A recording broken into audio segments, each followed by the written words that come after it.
Então, como que a gente descreve tais sistemas, né? Você usa um plano fundamental, geralmente com a nomenclatura de x e y, com sua direção primária de x, né? Que você determina também, a direção do eixo z, ele é perpendicular ao plano fundamental, né? E o eixo y, ele é excluído de forma a constituir a regra da mão direita, para você ter o seu sistema de coordenada. Aqui, né, nós vamos demonstrar os sistemas aqui que a gente teve mais contato aqui durante o curso do INPE, que a gente viu, né, no primeiro trimestre e agora no segundo trimestre, né? Então, a gente vai demonstrar esses sistemas aqui, que é o heliocêntrico eclíptico, geocêntrico equatorial, geográfico e horizontal topocêntrico.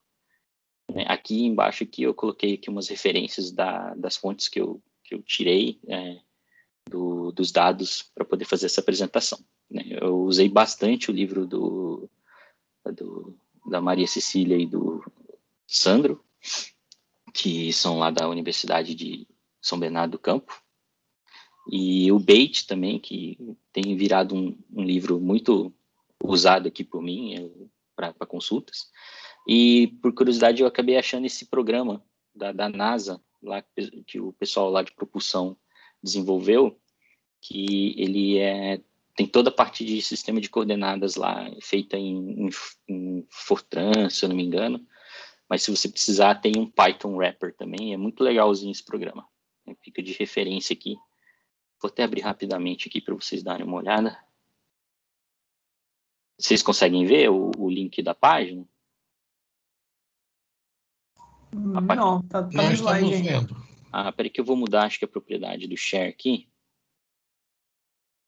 Só avisar que eu estou gravando a apresentação, tá bom? Tá bom.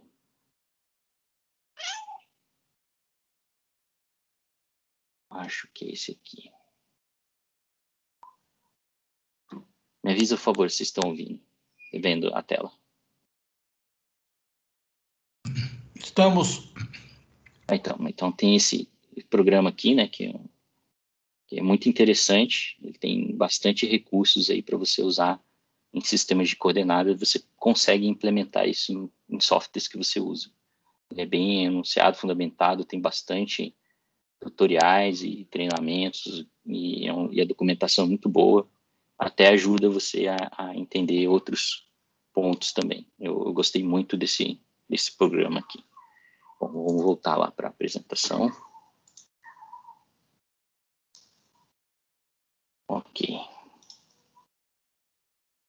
Ok, então o que a gente define aqui os sistemas de coordenadas, né?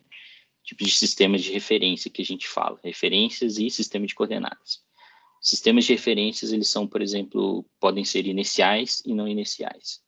O que classifica o inicial? Geralmente, o sistema inicial ele é fixo, né? Ele não rotaciona, não tem aceleração, ele é totalmente travado. E, por exemplo, comumente você encontra, por exemplo, o J2000, que ele é definido pelo equador médio, por exemplo, sua direção principal, né? Ele é definido pelo equador médio e o equinócio médio da época de J2000. Ele usa uma data juliana lá específica, né?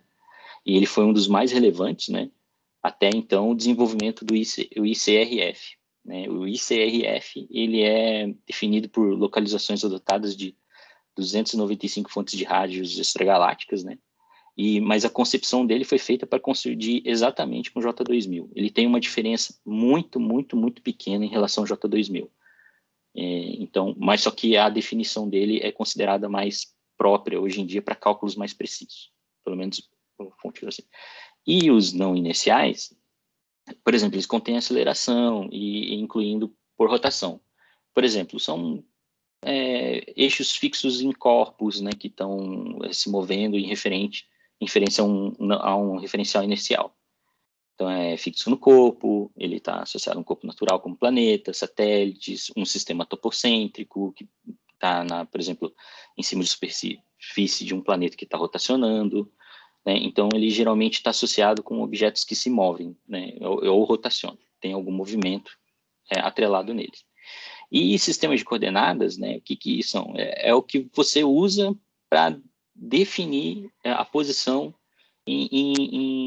nesses sistemas de referência, né? Por exemplo, você pode usar sistemas de coordenadas retangulares, cartesianas, esféricas, e aí que entra aqui também o que a gente vai falar, né, que são os sistemas de referências e coordenadas, né? Esses aqui são os sistemas de coordenadas, quais são as coordenadas que definem esses sistemas de referências que a gente colocou aqui, né? Eles têm várias propriedades de acordo com a gente foi listado aqui. Por exemplo, o heliocêntrico eclíptico, né? A sua origem, ele é no Sol, o seu plano fundamental, que é o XY, ele é determinado por eclíptica, os seus polos são os eclípticos, e as suas coordenadas são dadas pela longitude celeste e a latitude celeste.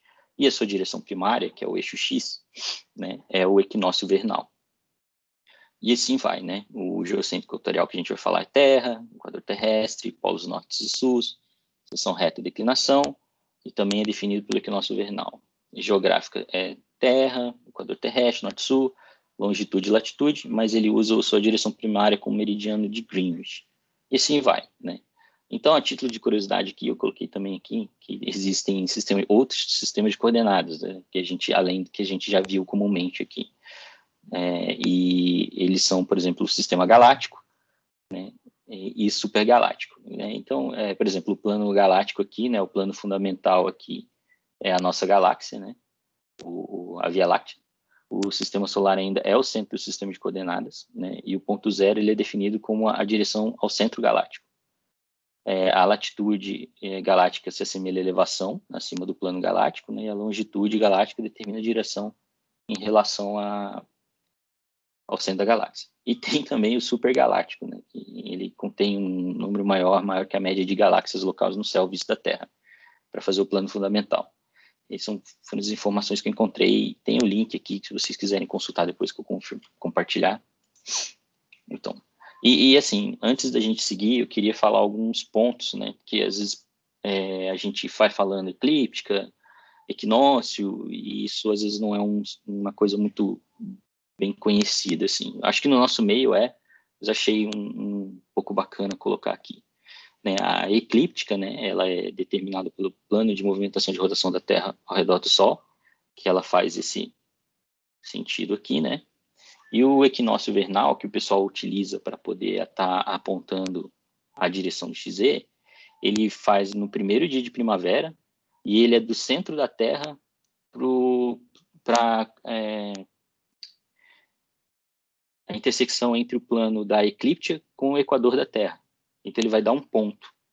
E se você fizer no primeiro dia da primavera, que é esse ponto aqui apontando para cá, você vai ter a sua direção do ponto vernal, que também é conhecido como ponto de Áries, né? E por quê? Quando ele foi definido, há 4.000 anos atrás aproximadamente, né, ele estava apontando para a constelação de Áries. E aí existe um efeito, né, que a Terra ela tem um efeito de precessão, né, demonstrado aqui, né, como ela está rodando em torno de si e ela faz isso aqui é como se fosse um peão. Ele acaba mudando, né? Hoje, 4.000 anos depois, né, a gente acha que está apontando, se eu não me engano, para Aquários, né? Eu digo, hoje se encontra em Peixes, perdão, né? E esse efeito aqui, né, digamos aqui acho que é o primeiro ano antes de Cristo. Agora, quer ver, tem um videozinho muito excelente aqui, que explica muito melhor que palavras para falar o que é precessão. Vocês estão vendo o vídeo? Sim, estamos vendo. Tudo que gira tem precessão, né? Tem aqueles três Isso, movimentos, né? Que eu expliquei, do peão, isso, né? nutação, precessão, Rotação, nutação e precessão, né? isso.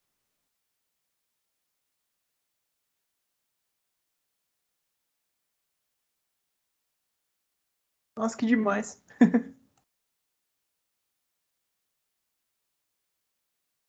Aqui, ó, a intersecção aqui do plano da eclíptica com o equador da Terra, que faz o ponto, né?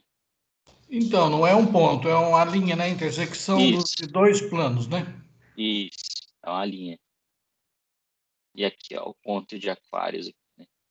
De Áries, eles falam. Repara que uma, uma rotação aí é 26.000 anos, né? Isso. Isso que ele está falando, ó, 2.000 anos aqui, ó, 4.000 anos estaria em Capricórnio, 6.000 anos eu estaria apontando para Sagitário, Escorpião. Interessante. Esse eu vou até dar uma adiantada aqui, mas ó, ele até depois aqui faz uma. Esse aqui seria o Polo Norte aqui, né?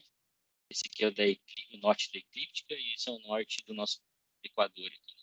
Ele faz aqui apontando, olhando da. É o mesmo efeito.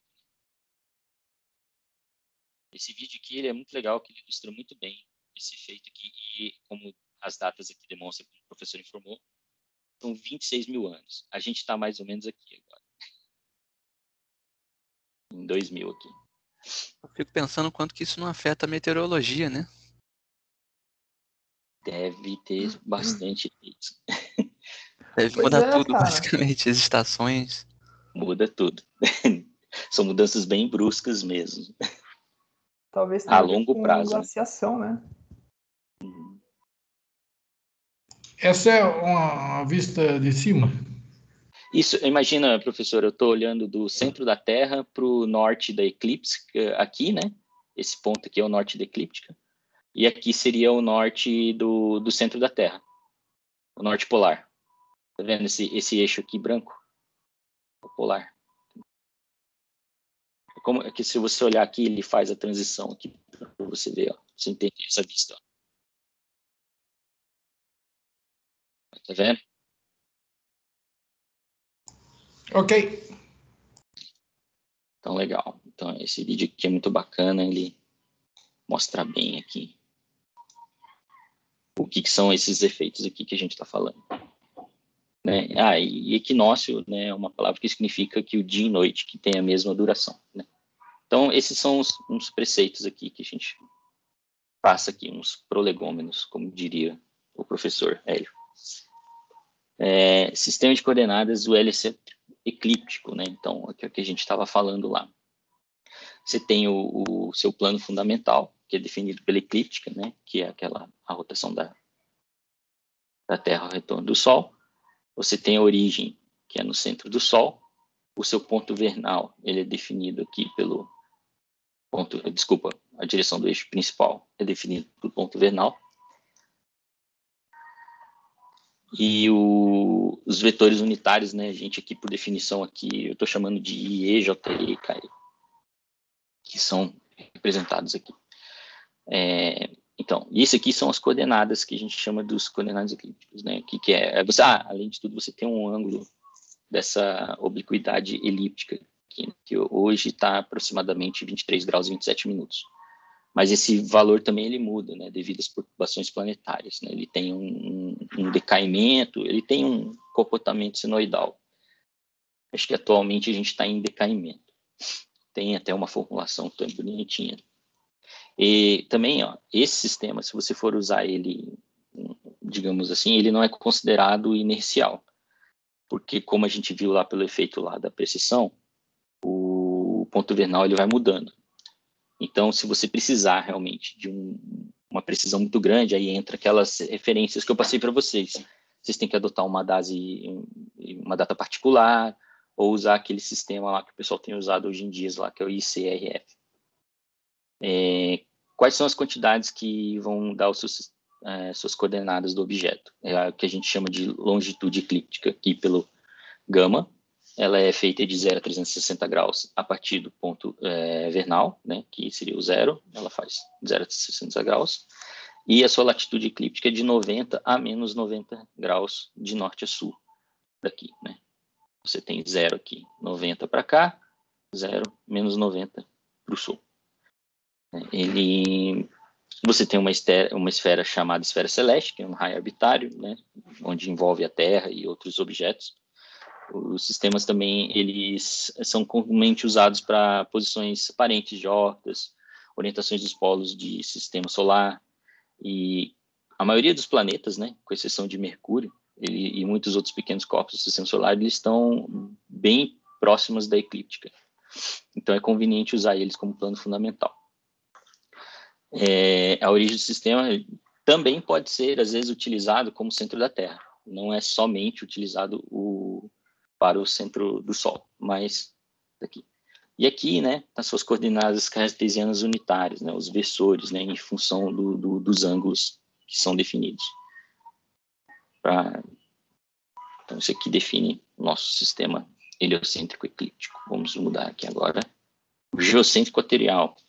O geocêntrico equatorial, como o próprio nome diz, né, ele é no centro da Terra. O seu plano fundamental é o equador da Terra, né, e ele usa como a direção principal aqui o ponto vernal também. Também tem aquele efeito lá de não ser considerado inicial, e se vocês quiserem considerar, tem que fazer aquelas aproximações lá de utilizar uma data específica ou outros sistemas. Ele é por 2 coordenadas também. Ele é dado por ascensão da reta, que é chamado aqui, esse ângulo alfa, e a declinação, que é esse delta aqui. Então, ele também segue as mesmas precessões lá, de 0 a 360 graus aqui. Às vezes também o pessoal pode mencionar ele por horário, né, 0 a 24 horas. E ele também tem uma declinação aqui, também que é determinada de 0 a 90 graus para o norte, positivo, e 0 a menos 90 graus para o sul. E essas aqui são as coordenadas cartesianas unitárias também, que é muito semelhante, se você for olhar, é sempre muito parecido com os outros sistemas. Isso aqui tende a se repetir bastante. Depois a gente vai ver por quê. Sistema de coordenadas geográficas. Sistemas de coordenadas geográficas, ela tem como também o sistema equatorial como o plano fundamental. A origem é na Terra. O seu eixo, né, sua abscissa, essa aqui muda. Ele é no meridiano. Então, esse aqui, em si mesmo, ele já não é inercial mesmo. Ele é um sistema não inercial. Ele rotaciona junto com a rotação da Terra, por conta dele estar associado ao ponto do meridiano de Greenwich. O sistema, então, como a gente falou assim, então em 24 horas aqui ele faz uma rotação completa, 360 graus. As quantidades que especificam a posição de um ponto na superfície da Terra pode ser de menos 180 a 180 a partir do meridiano, então aqui 180 para cá e menos 180 para cá. Ele muda um pouquinho, ele não usa a convenção de 360 graus como os outros, né? E também ele pode usar de horário também, né? 12 horas, 0 a 12 horas e menos 12 horas, né? Sendo negativo para pontos localizados a leste e positivos para o oeste, por isso que está aqui definido. As latitudes, elas seguem a mesma convenção dos anteriores, né? Ela é de 0 a 90 para cá e 0 a menos 90 para cá. E muito bem. Então, aqui, deixa eu ver se tem mais alguma curiosidade aqui. Definir o plano θ. Ah, tá. E nós temos a definição do que a gente chama do geocêntrico equatorial aqui, que é o ângulo θ, que é o determinado tempo sideral, que, na verdade, ele é esse lambda aqui, mais um θg, que não está descrito aqui, né, que seria a diferença desse ponto aqui em relação ao inicial do ponto vernal. Então, você teria um θg. E você teria um ângulo θ, que é a soma desse θg, mais esse gama, que você teria o seu tempo sideral local. Tempo sideral. As coordenadas cartesianas aqui também, os versores, também são demonstrados, você vê que seguem sempre o mesmo padrãozinho, né? A gente só está, na verdade, aqui mudando os planos e tudo, mas o cálculo aqui é sempre, dos versores é sempre semelhante. Vamos lá, aqui o topocêntrico. O topocêntrico, ele muda um pouco a concepção. O centro da coordenada, do sistema de coordenadas, se torna observador e ele está na superfície, por exemplo, da referência que você está usando. O plano fundamental ele vai ser o horizonte, né, desse ponto aqui. É o plano formado por esses dois coisas aqui. Isso aqui é um horizonte. Imagina você aqui na Terra, né, você olha e o que você consegue ver é o seu horizonte. Então, esse define o plano oriental. O zenite, que é formado por esse ângulo aqui, eles geralmente vêm do centro do observador para cá. A gente tem um efeitozinho aqui que eu vou explicar logo depois, e por conta da Terra ser achatada, esse ponto aqui não aponta diretamente para o centro da Terra. Isso aqui às vezes tem que ser... Oi? A sua mouse aí, a gente não está conseguindo. Ah, vocês não conseguem ver? Deixa eu ver se eu tenho um pointer aqui. Ele está travado o pontinho ali. Ah, Cursor. tá melhor agora? Você está vendo o pointer? Eu não estou vendo. Eu estou vendo que ele está Também não. travado num lugar. Travou aí para vocês? Eu vou mudar de tela aqui. Vamos ver se destrava.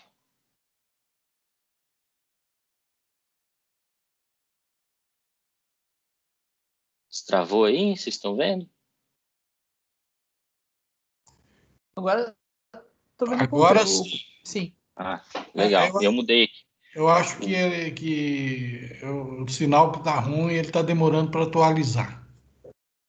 Ah, tá, entendi. Vocês me avisem qualquer coisa que eu tento melhorar aqui. Então, vamos lá, como estava falando, né, pelo efeito de achatamento da Terra, você tem uma distorção aqui da definição desse... Porque, assim, como a gente definiu lá, esse eixo aqui, ele tem que ser perpendicular ao plano. Então, como ele está aqui no horizonte, ele é perpendicular ao horizonte, e se você traçar essa reta aqui, muitas vezes pelo efeito de achatamento da Terra, essa linha não vai ser de se encontro ao centro da Terra. Então, nós temos uma diferenciação aqui. Isso é um ponto a gente anotar lá na frente.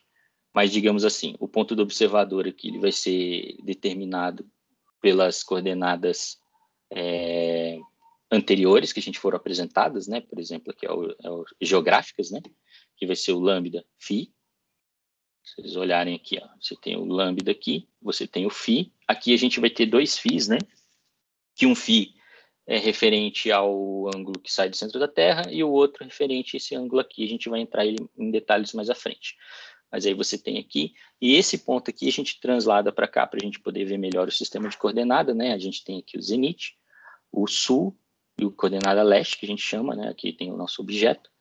E, por exemplo, a gente vai ter as quantidades que determinam aqui é o azimuth, que ele é do eixo norte, sentido horário, sempre definido, e o de 0 a 360 graus. E as elevações, elas seguem basicamente o mesmo efeito do outro, né? Para acima do plano, ele é de 0 a 90 graus, abaixo do plano sul, né? Ele vai ser de 0 a menos 90 graus. E aqui a gente tem os nossos versores unitários também, né? Seguem a mesma premissa. Legal.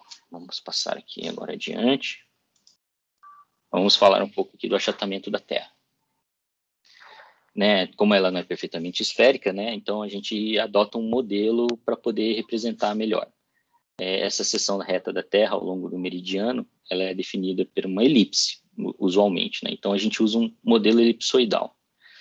Existem formas de você calcular melhor isso daí, mas é denominado modelo geóide, né, que seria o modelo real da Terra.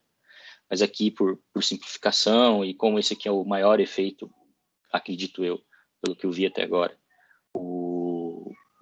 nas continhas que a gente vai definir esses pontos. Então, o pessoal fez esse modelo elipsoidal e ele é bem adequado para a gente usar. E uma observação. Esse tipo de formulação aqui que a gente vai usar, ele vale muito para satélites que estão orbitando a Terra, né? Por exemplo, ou o objeto que você está calculando aqui. Porque o que acontece? Quando a gente está falando de estrelas e tudo mais, esses ângulos aqui começam a ser bem desprezíveis. Então, você poderia utilizar um modelo de esfera mesmo e seria desprezível esses fatores que a gente está levando em conta aqui. Então, isso é muito legal para usar, por exemplo, quando a gente está falando aqui numa órbita de um satélite ao redor da Terra. Então, vamos lá. Então, aqui a gente tem aqui, ó, esse modelo elipsoidal, ele não modifica a longitude e ele afeta a latitude. E é o que a gente estava falando lá. Temos a latitude geodésica, a latitude geocêntrica e uma latitude reduzida. Aqui a gente, como eu falei, ó, o tempo sideral local, que é um θg, mais um lambdazinho. Tem até uma figura aqui, que eu acho que vou até adiantar aqui o slide. Tá vendo? Ó, esse seria seu θ, que se você tem o referencial inicial aqui, que está no ponto vernal, você tem o meridiano de Greenwich, que está Travou em... de novo. Eu acho que travou de novo. Travou? Vamos ver se... Deixa eu voltar aqui. Me avisa se vocês estão vendo aqui o sistema de transformação de coordenadas. Não, eu estou vendo o slide do achatamento da Terra. Travou de novo mesmo. Mudou. Aí, mudou. Foi para onde? Agora voltou para agora a transformação de coordenadas. Deixa eu ver aqui. Vocês estão vendo aqui uma esfera aqui? Do Equador. Sim, estamos vendo a esfera. Isso, é que eu estava querendo demonstrar aqui o θ para vocês, né, que é o θg mais o lambda, né, que ele vem do referencial do ponto vernal, né, então, e esse aqui é composto por aquele lambda lá que tem, por exemplo, aqui teria o de meridiano de Greenwich, e você calcula que o θg, que são coordenadas de tempo, a gente não vai abordar isso daí, e esses outro lambdazinho aqui, mas só para vocês terem uma visão do θ aqui. E a altura acima do elipsoide, que digamos assim, esse elipsoide ele representa a altura média do nível do mar, né? Então, quando a gente está fazendo essa continha aqui, por exemplo, aqui da Terra, né? A gente tem aqui esse semi-eixo maior aqui, o AE, né? Ele está no Equador, ele tem esse tamanho aqui, e da Terra aqui para o Polo Norte, ele vai ter esse tamanho aqui. Então, a gente tem a Terra, ela tem uma excentricidade aqui de 0,8. Né? A gente consegue fazer uma relação dessas latitudes geodésicas e geocêntricas através dessa equação aqui. Né? Você pode ver aqui, B ao quadrado é a tangente da latitude geocêntrica, né? Pela tangente da geodésica. Mas aqui a gente pode fazer o seguinte, através dessa relação aqui com essa esfera perfeita aqui e o elipsoide, a gente faz algumas relações aqui, para a gente achar esse ponto aqui, e esse ângulo. Por exemplo, a gente chama aqui da latitude reduzida, que é esse ângulo aqui, referente a esse semi-eixo aqui, né, que ele é igual, só que aqui ele vai para uma esfera e você projeta ele aqui, e você vai ter esse ponto aqui. E como é que eu acho esse ângulo aqui? Bom, eu defino aqui meu seno de beta, né, através dessas relações aqui. Né, porque, por exemplo, aqui, ó, o ponto X vai ser esse braço vezes cosseno desse ângulo, e o Z vai ser essa relação aqui vezes seno desse beta aqui. Então, você teria aqui o meu ponto definido aqui de X e Z. E aí a gente tira essas relações aqui. Aqui a gente consegue, digamos assim, fazer uma manipulação e plugar aqui esse ponto aqui. Né, ele leva em conta esse X, né, esse ponto X transformado para cá, e essa equação aqui, ele está fazendo o Z aqui, projetando o Z para cá, em relação agora ao ângulo da latitude geocêntrica. Beleza, estabelecidas essas equações aqui, você sabe que você pode adicionar uma altura, né, que seria, porque a gente sabe que aqui, esse ponto que a gente está definindo aqui seria o nível médio do mar. Então, você depois pode somar uma altura qualquer. Isso vai te dar, digamos, o ponto do observador, né? O ponto da estação, ponto de onde a gente está localizado. E esse vetor R, né, ele vai ser... Você pode plugar essa equação aqui, X e Z nela. E ela, se você for ver, ele é igualzinho àquelas versores que a gente estava calculando, que eu estava demonstrando anteriormente, né?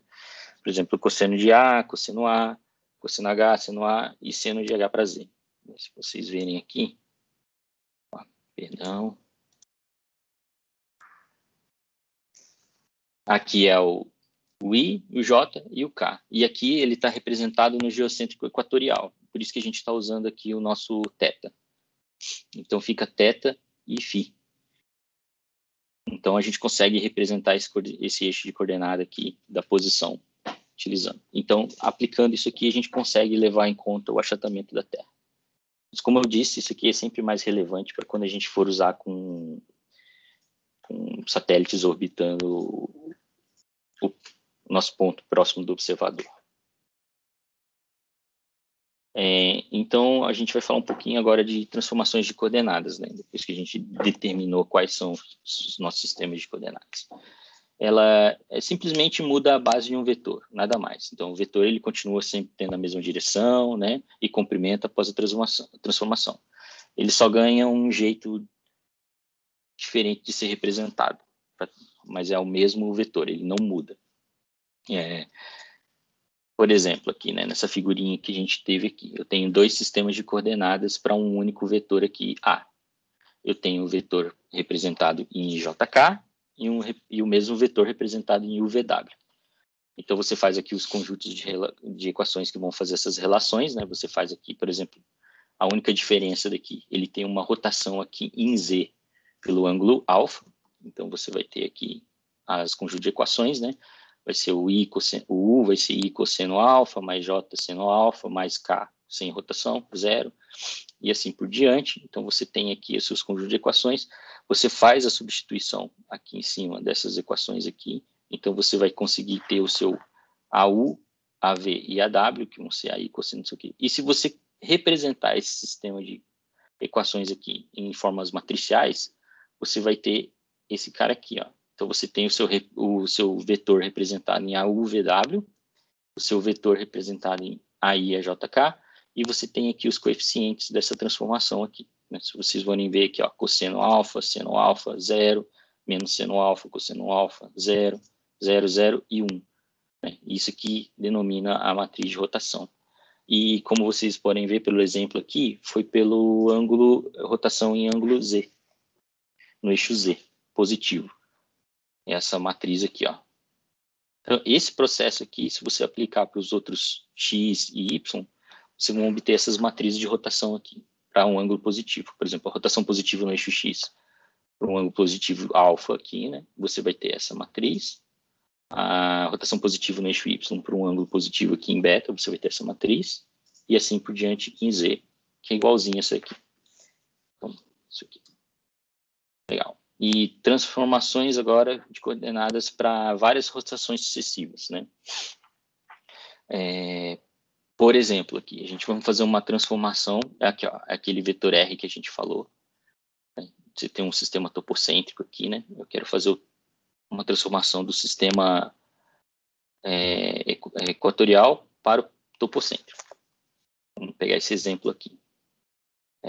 Nós temos são duas rotações. Nós vamos fazer rotação em θ e uma rotação em φ para obter esse ponto, né? Então, aqui, o primeiro passo, a gente faz uma rotação positiva do eixo Z, né, utilizando o ângulo θ. E, como a gente viu, essa é a matriz de rotação do ângulo Z, pelo versor lá do IJK. Agora, né, depois que você fez esse processo, você também tem que rotacionar positivamente sobre o eixo Y, utilizando um ângulo de 90 menos φ. Né? Por exemplo, aqui, né, aqui ele está representado por esse ângulo. Mas nessa matriz aqui, geralmente, para você fazer esse sistema de rotação, se eu rotacionasse esse sistema de coordenadas nesse sentido, o zenite ele ia ficar fora. Ele ia ficar apontando para cá. Né? A bolinha está parada.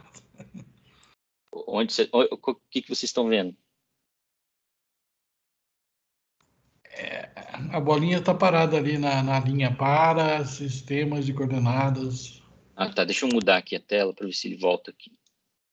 Me avisa se está se mexendo novamente. Tá se Tenta mexendo. fechar essa câmera, Ivan, de repente melhora. Ah, tá. Perfeito. Espera um minutinho. Deixa eu minimizar aqui. Só lembrar que essas matrizes que você me mostrou aí, ela tem são chamadas matrizes de rotações elementares, né? Porque elas têm numa linha zeros e um elemento é o unitário, né? Sim. Então, se eu observar no slide anterior, se der para voltar, aí, olha as três matrizes elementares aí, uma Sim. linha, você tem uma linha e uma coluna de zeros com um elemento unitário, né? Sim. Então, o que caracteriza as rotações elementares, né? Significa que, você olhando para essas matrizes, você observa que as rotações estão sendo feitas, dois eixos aí ou seja, um eixo está sobre o outro, né? Sim, No caso que está mostrando aí, no eixo Z, você fez uma rotação em torno do eixo Z, né? isso. Então, apareceu aí na matriz de rotação uma linha, uma coluna de zeros com esse elemento unitário aí, né? Ah, tá, perfeito. Vira uma assinatura, né? Até se você olhar, você já sabe que cada uma é, né? Por exemplo, aqui você já sabe que é rotação em X, essa daqui você sabe que é em Y, e essa aqui é em Z. Ela é elementar. Vocês estão vendo agora de novo aqui na segunda parte? De Sim, rotações sucessivas? sim, olha, está movendo o cursor. Ah, legal. Então, o que eu estava mencionando aqui, né, por exemplo, aqui nesse caso particular aqui, que a gente está fazendo uma rotação do sistema IJK para o sistema SEZ, que é o topocêntrico, né, eu estava mencionando aqui, se a gente rotacionar diretamente, digamos assim, eu rotacionei positivamente aqui em Z, como a gente usou essa matriz elementar aqui, de rotação em Z. Depois, a segunda rotação, eu tenho que, na verdade, rotacionar positivo em Y, porque se eu rotacionasse ela, esse ângulo aqui, positivo, ela ia parar para o outro lado. Esse Z aqui, ele não ia estar alinhado aqui, né? Como que define esse sistema de coordenada. Então, na verdade, a gente rotaciona positivamente sobre o eixo Y, utilizando esse 90 menos φ. Né? Então, a matriz elementar, ela ficaria assim, né? Se a gente usasse ela dessa forma. Como você pode pegar essa propriedade aqui de um cosseno de 90 graus menos φ, você consegue mudar isso aqui por isso aqui. Em vez de ser cosseno de 90 graus menos φ, pode ser seno de φ. Então, essa aqui fica sendo a nossa rotação elementar aqui da segunda rotação de φ. Mas é bom atentar que, na verdade, você não está girando o sistema de coordenadas daqui para cá, mas sim do eixo Z para cá. Né? É esse ângulo aqui que você está fazendo. Então, essa observaçãozinha, eu demorei um pouquinho para poder entender o que estava acontecendo quando eu vi. E, bom, como você sabe que as matrizes... Aí você teria aqui, então, aqui, ó, a primeira rotação aqui em Z, a segunda rotação aqui em Y, e aí você define aqui a transformada. Como as matrizes elas são associativas, você pode fazer o produto delas e você vai ter aqui a matriz de rotação total do sistema de coordenadas, de transformação de coordenadas. Como elas são sistemas retangulares e ortogonais, né? O interessante delas é que para você ter o caminho contrário, digamos assim, eu quero transformar então agora o sistema topocêntrico para o geocêntrico equatorial. E eu posso pegar a inversa dessa matriz aqui e usar ela para poder fazer o cálculo inverso. E o melhor de tudo, né, como elas são retangulares, sistemas retangulares são ortogonais, a inversa dela é simplesmente a transposta. Então, eu consigo fazer esse trânsito aqui. Mas é sempre bom observar que a ordem de rotação ela é de suma importância, que a multiplicação de matriz ela não é comutativa. Então, você tem que sempre respeitar a ordem das rotações. Por exemplo, se eu trocasse aqui, ia dar problema. Né? Ia dar um outro sistema de coordenada, não esse que a gente está procurando. E é isso, né? A gente falou um pouco aqui das nossas sistemas de coordenadas, o que são as transformações, como defini-las, né? E eu espero que tenha sido uma apresentação boa e estou aberto para perguntas.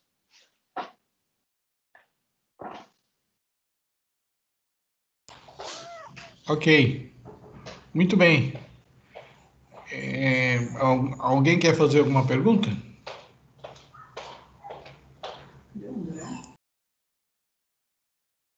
Acho que não. É um tema bem simples até, né? Que a gente já viu bastante. A gente levou bastante porrada desse tema no trimestre passado, né? Isso, no trimestre passado, né? Então, tá bem fresco na cabeça do pessoal. Eu tentei trazer umas coisas diferentes. Rapidinha lá nos primeiros slides, para a gente rapidamente ver os sistemas que tem aí. Uhum. Esse aqui, por exemplo, o heliocêntrico elíptico.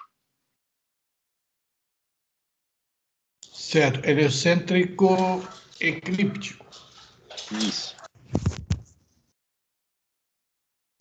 Este é o plano fundamental, é eclíptica. Origem é no Sol e o eixo X, né, da abscissa é determinado pelo ponto vernal. Eu tava até falando com o Ivan essa semana, eu fico muito noiado com essa ideia de referencial inercial e não inercial, porque no fundo tudo parece ser não inercial, né?